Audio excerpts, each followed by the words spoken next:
السلام عليكم ورحمة الله وبركاته. عاملين ايه يا حبايبي؟ وحشتوني كتير، يا رب تكونوا بخير.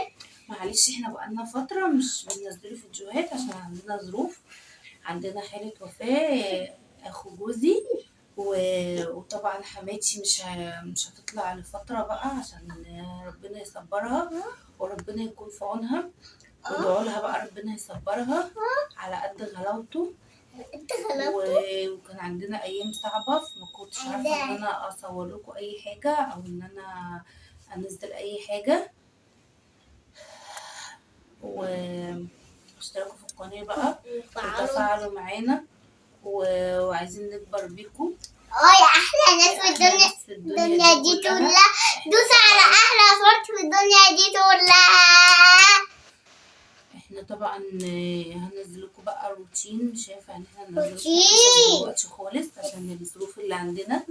وادعوا لحماتي ربنا يصبرها، وادعوا له ربنا يرحمه كتير، ويا رب تكونوا بخير. يلا باي باي باي باي.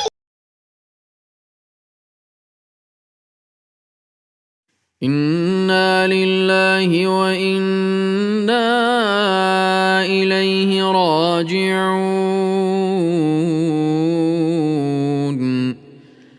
اللهم ألحقه بالصالحين واخلفه على ذريته في الغابرين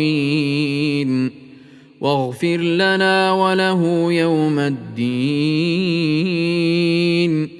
اللهم لا تحرمنا أجره ولا